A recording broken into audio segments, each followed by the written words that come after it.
this video, we're going to see how to validate if a check has been journalized, on what accounting period, and on what accounting year. The business requirement for this usually comes up at month end. So when we close the AP module, we want to make sure that our disbursements have been correctly journalized and that all disbursements for the period we're closing have been journalized. So a first way to do this is to go to the accounts payable module and go to reports. In the reports menu, there's a report called disbursements. And in this report, we can provide selection criteria. So we can say, for example, what entity, what currency, vendor, what date, if we want to provide a range, or maybe all dates. In this case, I'll just run it with this criteria. So this report has some general information for each disbursement, but it also has a field that allows us to know if the disbursements I am looking for have been journalized and on what period. Take, for example, this disbursement, Jan 22, 2017. In this second row, we can see some information. This information is basically the entity, 100, the journal, AP Pay COP SRC, the period, 1, and the batch, 1. So with this field, we can see that this particular disbursement has been journalized, and we can also see on what period and what journal. If the disbursement had not been journalized, this field would be blank.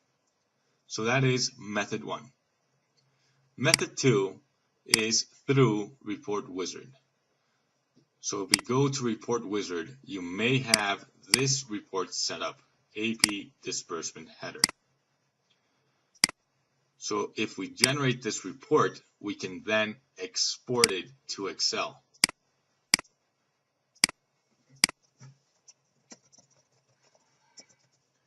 Once exported, we can open it.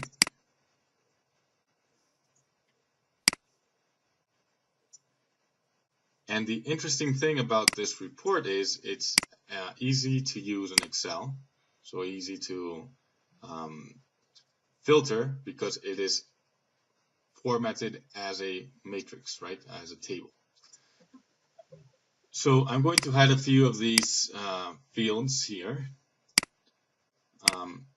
And what I want to show you are these fields. So, for example, we have this check number, right, that we want to make sure is correctly journalized. And what we have here is the accounting year and accounting period, right? So in the system, this particular record was entered in accounting year 2014 and accounting period 10. We see as well that it was not journalized because in this column whose header is posted, it is indicating us that it's false, so it hasn't been journalized. And due to that, the journal is blank, so it doesn't have a journal since it hasn't been journalized. With these two fields, we can make sure that all our disbursements for the period have been journalized and have been journalized in the correct period and accounting year. Additional to that, we have these two fields, which are basically the month and the year for the check date. So, for example, in this case, the check date is 10/25/2014. So our check date period is 10 October, and our check date year is 2014. So we can use these two fields to make sure that our accounting period matches our month, right? So we can use an if function here, or we can filter for that in Report Wizard through the selection criteria feature.